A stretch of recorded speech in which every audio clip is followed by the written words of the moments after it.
Hello guys, আসসালামু আলাইকুম। তোমরা সবাই কেমন আছো? তোমরা সবাই অনেকেই আমাকে পার্সোনাল ভাবে নক দিয়ে জিজ্ঞাসা করতেছো যে আপু, তোমরা অ্যাক্টিভ না কেন, তোমরা লাইভে আসছো না কেন, তোমাদের কোনো ভিডিও দেখছি না কেন, কি অবস্থা, কি হয়েছে, এই রিলেটেড তোমাদের অনেক মানে আমাকে নক দিছো এবং এমনও কমেন্ট পাইছি যে তোমাদের আইডিতে কোনো সমস্যা হয়েছে কিনা। আসলে বিগত আমি অনেক দিন যাবৎ এতটা অসুস্থ, মানে আমার বিছানা থেকে ওঠার মানে কোনো চান্স ছিল না। মানে এতটা অসুস্থ, আমার হসপিটাল পর্যন্ত যাইতে হইতেছে, মানে হইছে। তারপর কতগুলো যে টেস্ট দিছে গাইস, আমি মানে কি বলবো তোমার সাথে, আমার ব্লাড ইনজেকশন যে এত ভয় লাগে তোমাদের কাছে। আমি জাস্ট তোমরা যদি ওই সময় সিচুয়েশনটা দেখতাম আর তোমরা বুঝতে পারতা। এইখান থেকে এইখান থেকে এক সিরিঞ্জ ব্লাড নিছে। তারপর হচ্ছে এত বড় একটা সুই ছিল, আর গাইস কি বলবো, আমার সুই দেখলে যে এতটা ভয় লাগছে।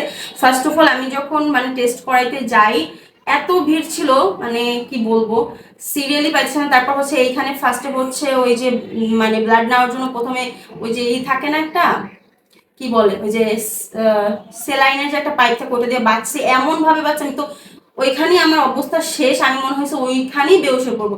তারপর আমি বলছি আপু আস্তে আস্তে মানে এতটা ভয় পাইছি, আমার মনে মানুষ মনে ভূত দেখলে অতটা ভয় পায় না, আমি যতটা সিরিয়াস দেখলে ভয় পাই। তারপর এখান থেকে ব্লাডটা নিছে, কি বলবো, মানে আমার শরীরের কন্ডিশন যে এতটা খারাপ ছিল, ব্লাড সেটা লাল কালার কিন্তু আমার ব্লাডটা একদম কালো টাইপের ছিল। তারপর যাই হোক টেস্ট করানো হয়েছে, অনেকগুলো টেস্ট করছি। আমার টিম মেম্বাররা আমার সাথে ছিল তখন। যাই হোক ওরা না থাকলে আমি এতটা হয়তো বা সাহস পাইতাম না, আমি যাইতামই না, বিশ্বাস করো গাইস। তারপর ওরা আমার ধরে বেঁধে নিছে। তারপর এখন আলহামদুলিল্লাহ মেডিসিন চলতেছে। ইনশাল্লাহ তোমরা আমার জন্য দোয়া করবা। সামনে আমি ঠিক হই, সুস্থ হওয়ার পরে ভালো ভালো ভিডিও দেবো, সুন্দর সুন্দর ভিডিও করব, তোমাদের সাথে শেয়ার করব।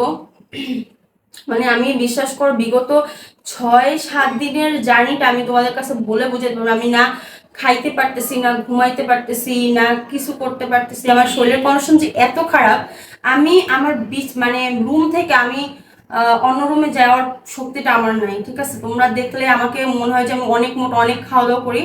আসলে আমি একটা রুটি, সামান্য একটা রুটি খাইতে পারি না, বুঝছো, আমার এমন কন্ডিশন হয়ে গেছে। যাই হোক, তোমরা আমার ভালোবাসার মানুষ, তোমরা অনেকে আমাকে নক দিছো, আমার খুব পার্সোনালি খুব ভালো লাগছে। এখন আমি শুধু তোমার কাছে, তোমরা আমাকে আমার জন্য একটু দোয়া করবা।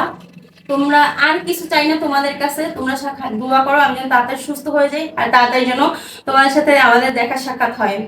আসলে তোমরা যারা আমাকে আমাদের সুন্দর সুন্দর কমেন্ট করো, ওই কমেন্টের মাধ্যমে আমাদের একটা ভালো লাগা তৈরি হয়। তো আমি পার্সোনালি অনেক মিস করতেছি তোমাদেরকে। তোমরা তো করতেছো সেটা তো দেখছি, আমিও অনেক মিস করতেছি। যাই হোক ইনশাআল্লাহ খুব তাড়াতাড়ি তোমাদের সাথে দেখা হবে। আর আমার জন্য আবার বলতেছি বেশি বেশি দোয়া করবা, আমাদের টিমের জন্য দোয়া করবা গাইস। যাই হোক আজকে এই পর্যন্তই, প্লিজ সবাই ভিডিওটা শেয়ার করে দিবা। আর হ্যাঁ, যারা যারা আমাদের চ্যানেলটা এখনো সাবস্ক্রাইব করে, প্লিজ সাবস্ক্রাইব করে দিবা। আল্লাহ হাফেজ।